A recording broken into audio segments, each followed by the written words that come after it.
谁能想到张雪机车拿下本赛季第3次冠军后，最火的不是车手德比斯，也不是创始人张雪，而是车队经理法比奥。他赛后一段采访，直接把日本机车队和日本网友气破防了，全程直白又扎心，没有一句废话，每一句都戳中了国外车队的痛处。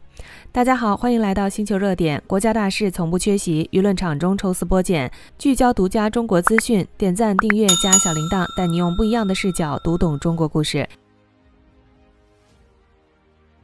采访一开始，法比奥就没藏着掖着，面对镜头直言不讳，我跟日本、欧洲机车品牌合作了很多年，但在那些车队，我们连改一个小小的参数都要层层审批，流程繁琐到离谱。可在张雪机车这里，下午比赛发现问题，晚上就能改完，快到我自己都觉得不真实。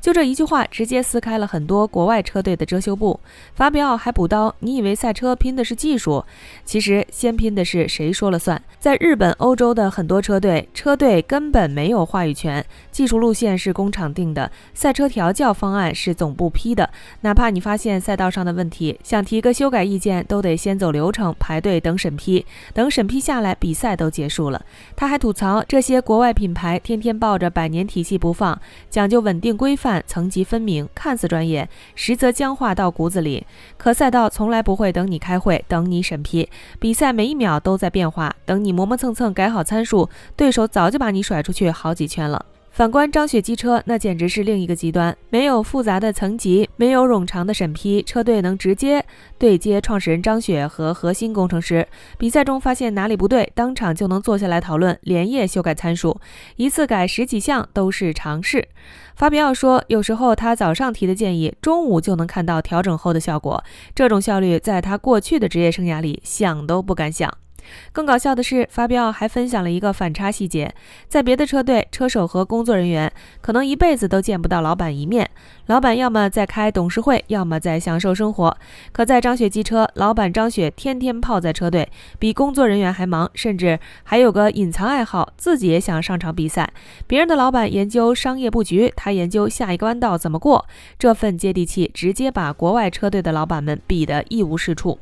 除了效率，法比奥还聊到了价格。他说，一台欧洲顶级赛车售价动辄10几万、几十万，雅马哈顶级赛车约20万，杜卡迪更是高达17万，里面全是品牌溢价和历史光环，实际性能并没有比张雪机车强多少。而张雪机车坚持全站自研，从发动机、电控到车架，完全摆脱了国外专利束缚，靠着国内成熟的供应链把性能拉满，售价却只有4.3万，相当于欧洲赛车的零头。43800干翻雅马哈的口号可不是吹出来的。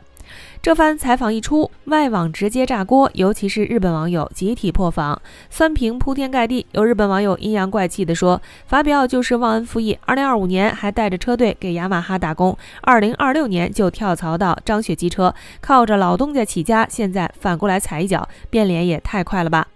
还有日本网友嘴硬，不过是运气好，张雪机车也就一时风光，迟早会被雅马哈、川崎碾压。我们的100年技术不是他们能比的。更有日本机车技师在私下采访中满是不甘，坦言从来没想过会被中国国产车队碾压，看着自家顶级赛车被张雪机车甩在身后，既不服气又无可奈何。其实不光日本网友破防，欧洲网友也坐不住了。杜卡迪车队的技师直言，我们真的不敢相信，一台售价只是欧洲赛车零头的国产车，居然能让德比斯在2个月内跑出3次冠军，这太颠覆我们的认知了。还有欧洲网友吐槽，法比奥的采访相当于把欧美日车队的遮羞布全扯下来了，一点面子都没留。说白了，中日车队的区别从来不是技术的差距，而是体系的差距。日本车队守着100年老规矩，墨守成规，效率低下；而张雪机车打破常规，用灵活的体系、极致的效率实现了弯道超车，这也是张雪机车能连拿冠军的核心原因。很多人以为赛车的冠军奖金很高，其实不然。根据 WSBK 官方最新规则，单个分站冠军奖金约1至1.5万欧元，2个分站扣除车队运营成本、技师费用后，到车手手里的也就1万欧元左右，并不算多。但让人无奈的是，很多国外车队还把这点奖金当成拴人的绳子，不一次性发放，而是按月、按季度发放，甚至规定听话才给。如果车手表现不合心意，还会克扣奖金。所以对于很多车手来说，哪怕拿到冠军，也很难靠奖金改善生活，甚至还要自己掏钱维护设备，一不小心就会负债参赛。德比斯以前效力于雅马哈、杜卡迪等豪门车队时就深受其害。他在欧洲赛场征战10余年，跑了97场比赛，只拿过2个冠军，常年徘徊在5、6名，收入微薄，还要面对高额的房贷和生活压力。每2分钟就会收到一条银行催收短信，连觉都睡不踏实。34岁的人被债务压得抬不起头。可自从加入张雪机车，一切都变了。张雪深知德比斯的经济压力，也懂他的不易。在他拿下前3站冠军后，没有像国外车队那样克扣拖延奖金，而是直接把前3站的积分奖金和冠军奖金一次性全额打到了德比斯的账户上。转账备注写得明明白白，匈牙利站前3站积分奖金一次结清。德比斯自己也在直播中承认，拿到钱的那天，他一个人在酒店哭了，不是因为钱的多少，而是长这么大，终于有人真心相信他，尊重他。他说，在雅马哈待了那么多年，拿过冠军，拼过全力，从来没有人问过他房贷还完了没。在别人眼里，他只是一个跑成绩的工具，跑不动了就会被抛弃。只有张雪是真的把他当人看。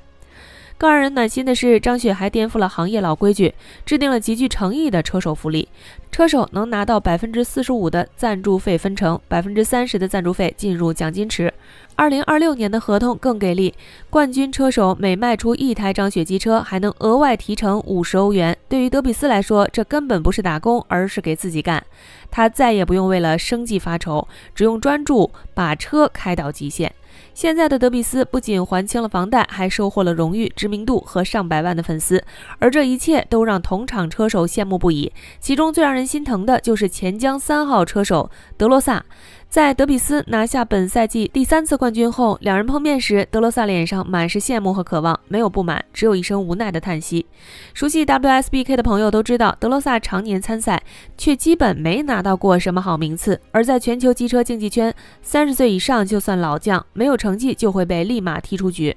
多少有天赋的车手熬到退役都摸不到顶级战车的方向盘。他看着德比斯从一个无人问津的边缘车手变成冠军收割机，看着他拥有好车、尊重和稳定的收入，眼里的渴望藏都藏不住。其实不止德罗萨，外网很多车手都在羡慕德比斯，评论区里满是羡慕的声音。我也想加入这样的车队，有好车，有尊重，这才是车手该有的待遇。德比斯太幸运了，被欧洲车队抛弃，却在中国迎来了人生巅峰。34岁还能站上冠军领奖台，这是所有边缘老将的终极梦想。